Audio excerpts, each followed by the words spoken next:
My name is Fabiana. I'm 13 years old and living in Monterrey, Mexico. I'm basically going to explain how dark energy and matter, space-time, gravity, and any other object in the universe relates to one another in order to form the foundation of our universe using a cube. So first, this is what we have. Nothing but dark energy and dark matter.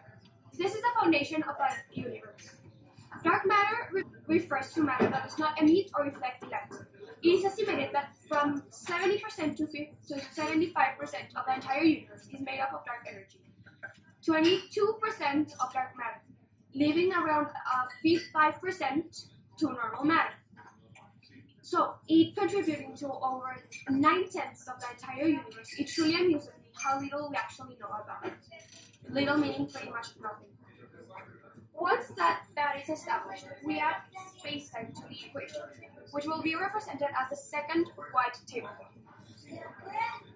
I believe that the best explanation to define space-time is the interwoven conjunction of both space and time. This is where everything exists, such including you, me, this potato, your pet, your house, our sun, even our galaxy. Everything under the effect of space, even time, and everything under the effect of time, even space. If you look closely, you can get a glimpse of the first black tablecloth through the second white tablecloth. This explains that even though it's clear where there is nothing else, or here, you can still see it, and it is present everywhere else. Even right here, besides me, and right there, besides you. The reason for the fact that we cannot see it is that, though being able to exist in bigger quantities on space, I believe here it can only be seen in weakly interactive massive particles, or WIMPs, which are simply too small to be seen or felt by the human senses. Also, since they are these tiny particles, they do not emit or reflect any light, they cannot be seen by the human eye. The white tablecloth, despite being space-time, also shows gravity. For if you lift it and put any object on it, it will sink like this. Imagine this is the universe and there is nothing on it. If you put something, it will automatically become the heaviest object there, and anything that comes in the way will immediately find itself attracted to it. Now, if there's a place with nothing but particles and they are spread all around, and you add anything to it that is heavier than a particle, every single particle will find itself attracted towards it. Now, if you find an object towards which particles are attracted to, and then add a heavier one on a different side, all of those objects will find themselves attracted to it, for its gravitational pull is more, and it will bend more the cloth underneath it.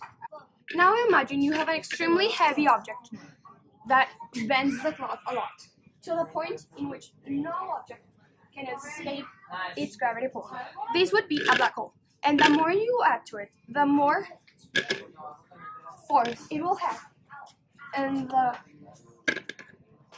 bigger its gravitational pull will be.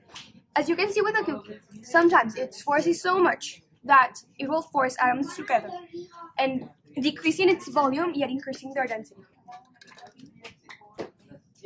Besides gravity, there is also inertia. Inertia is a property of matter that allows things to keep moving after being pushed by themselves. The smaller an object is, the less it is affected by gravity, so it is more affected by inertia, like in this example. Inertia is a property of matter that allows matter to continue moving even after being pushed. It is more common in outer space where gravity is not present. This happens because when an object is pushed, it tends to be pushed in a contrary direction to the one gravity is pulling it to. So, if there is less gravity affecting an object, it is more likely to go even farther after being pushed. This tends to be common in asteroids. In this case, the bread is heavier than the cookie, so it is more affected by gravity. If you push them both with the exact same force, the cookie will go farther, because despite not being such a great difference in weight, there is some still present. And the bread having more atoms, it is more attracted by Earth's gravity, generating friction at the time in which inertia is pulling the bread in this way and gravity down. So there are two different directions that are pulling the bread. As you can see, the bread would move slower. This is caused because it being heavier, it has more atoms, so it is more affected and pulled by Earth's gravity. And since inertia and gravity contradict each other, inertia is capable of having more of an effect in lighter objects. I like to believe gravity is the one force that keeps everything together, even atoms. For I truly believe every single atom has its own pull, but due to its reduced size and almost null weight, it is only capable of pulling other particles, keeping everything we know together and forming pretty much everything. Since all of every single thing we can find on Earth is made up of atoms. So basically, there are many different forces, energies, matter, and objects that all together form this chaotic yet well-working universe. Ta-da!